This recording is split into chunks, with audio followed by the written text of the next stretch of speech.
Le jour où les hommes iront abandonner seuls, là-bas, au cimetière d'Anyama, mesdames et messieurs, il s'en est allé.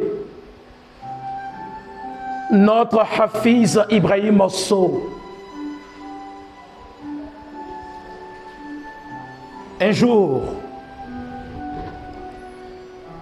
jour pour toujours, nous partirons pour de bon de cette terre, avec son corollaire de galère et de misère.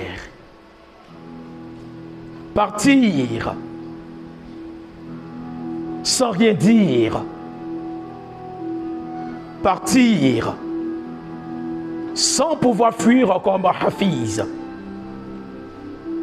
Partir un soir, un matin, avec des chagrins, avec des sentiments de regret, de n'avoir pas assez fait pour plaire à notre Seigneur, Maître de l'univers. Fini avec des organes détruits, sans pouvoir être reconstruits, comme un fruit que les bêtes ont pourri. Puis, le jour et la nuit seront dans l'éternité enfouis. Nos beaux souvenirs nous font sourire, même si nous craignons le pire. Et notre conscience nous dit en sourdine qu'elle en a cure et s'affonce la mine, perdue dans cette virtuelle étendue où nos pensées se ruent puis se muent. Notre fin reste un mystère. Malgré la connaissance lecturale de Hafiz Ibrahim Osso, le temps n'a pas changé d'avis. Oh mystère, la vie, être vivant en vie, bien que tu n'as pas de garantie, le voile ne sera jamais levé, car notre conscience est emmurée, bornée, balisée. Et en hommage à notre Hafiz, un jour reviendra, le monde après t'avoir utilisé te rejettera. Un jour reviendra certainement où ton âme et ton corps se sépareront, c'est la mort. Un jour reviendra, à l'évocation de ton nom, on s'empressera de dire paix à son âme.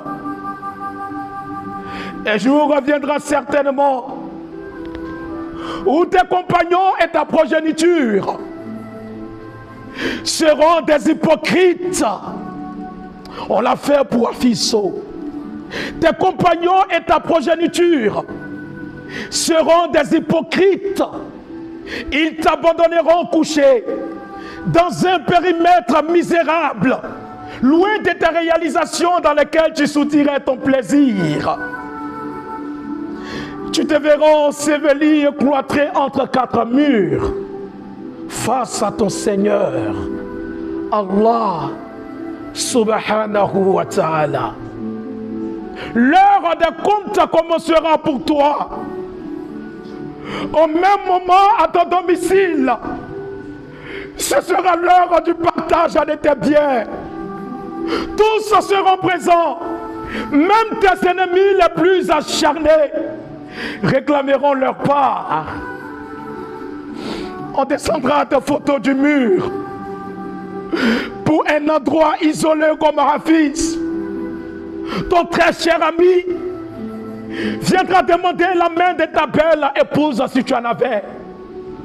Pendant que ta progéniture comblera ton absence dans les passions de ce monde, tout deviendra comme si tu n'avais pas passé un seul instant sur terre. Tu regarderas avec amertume l'ingratitude de l'espèce humaine. Tu te rendras compte alors que la richesse et l'agrément des hommes ne sont que perdition et futilité. Mais à quoi servira ce regret? maintenant qu'il est tard.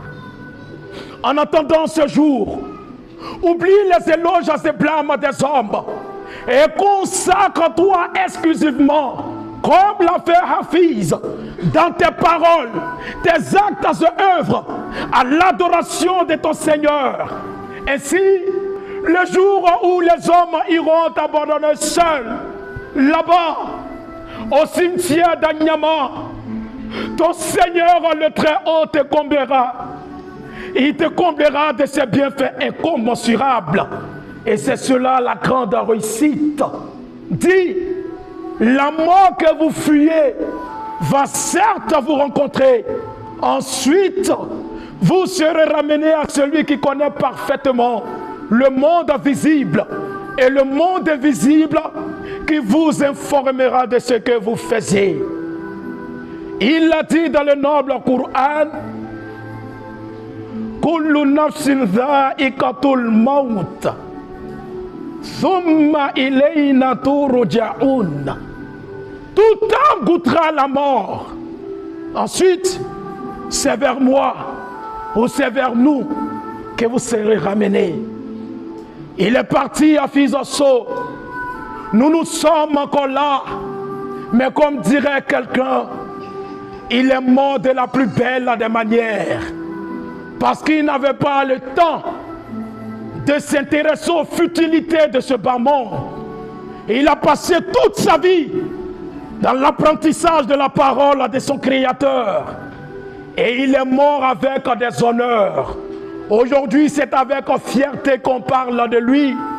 En réalité, on le pleure en versant ses larmes, mais ce n'est pas lui qu'on pleure, c'est plutôt nous-mêmes qu'on pleure. Parce que lui, alhamdoulilah, il est parti de la plus belle des manières. Mais nous, où sommes-nous par rapport à notre relation avec Allah?